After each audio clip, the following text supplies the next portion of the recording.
What if the money you rely on every day was quietly stealing your future?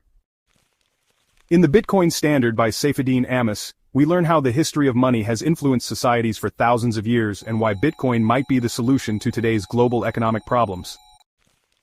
Why does the type of money matter so much? Ammous argues that money is not just a tool for buying things. It influences the choices we make, the growth of economies, and even the success or failure of civilizations. Before money was invented, people had to trade goods directly, a system called bartering. But how do you trade a loaf of bread for a new house or a cow for clothes? It is nearly impossible to match needs exactly, which is why money became essential. Money was created to solve this problem by acting as a medium of exchange, a store of value, and a unit of account. But is all money equally good at these jobs? Absolutely not. Ammous explains that there are two main types, hard money and easy money. Hard money, like gold, is difficult to produce more of, which helps it hold its value over time. Easy money, on the other hand, can be created quickly and in large amounts. Think of governments printing money, but there is a catch. When too much money floods the system, it loses its purchasing power. Prices rise and your savings shrink, a process known as inflation. This is the hidden tax you might not even notice.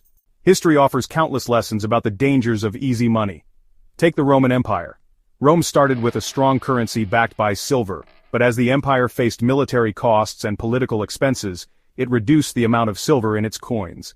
This debasement triggered inflation and economic chaos, which weakened the empire and contributed to its downfall. Ammous reveals that this is not an isolated event. Many powerful societies have collapsed after tampering with their money supply. Want more insights like this? Do not forget to hit that subscribe button. After the fall of Rome, gold and silver became dominant currencies because they were hard to increase in supply.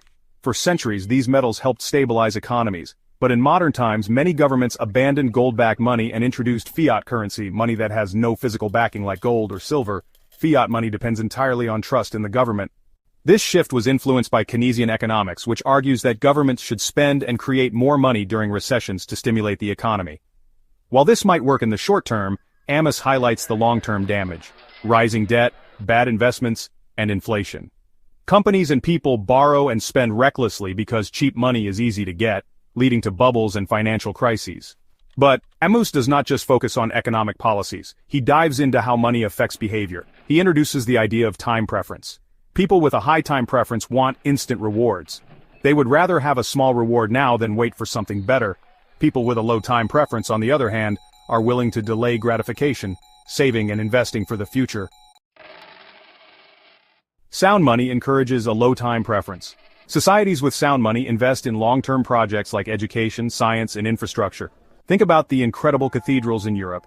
They took hundreds of years to build and required generations of planning. These projects would not happen in a culture focused only on quick wins. However, societies with easy money often prioritize short-term consumption over long-term growth. This leads to overborrowing, overspending, and economic instability. So, what happens when governments try to control entire economies? Ammous explains a concept called the knowledge problem. No central authority can gather all the information needed to manage an economy perfectly.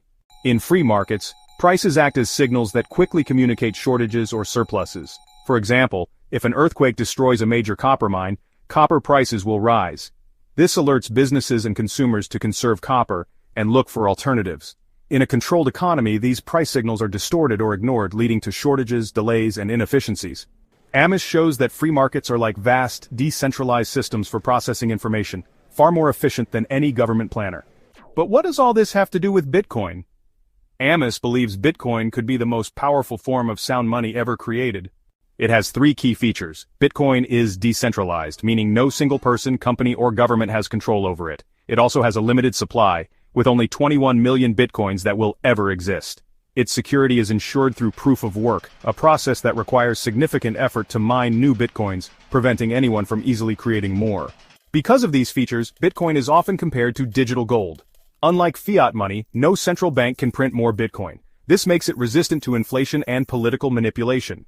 Of course, Bitcoin is not without its flaws.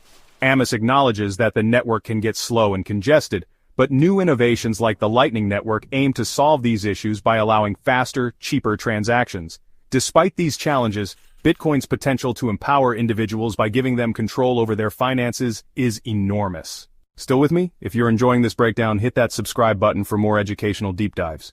Let's address some criticisms of Bitcoin. Many skeptics argue it is used mainly for speculation or crime. Ammous responds by pointing out that all new technologies face similar criticism.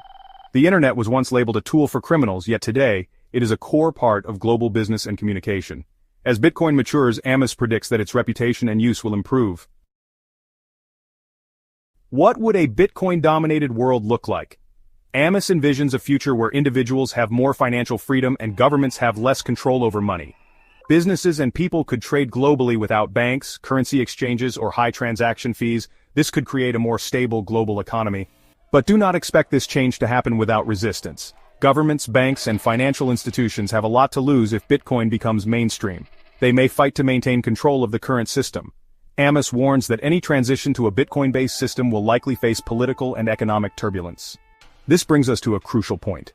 Money is not just a tool. It is a powerful force that shapes societies and futures. Ammous challenges us to rethink our assumptions about money.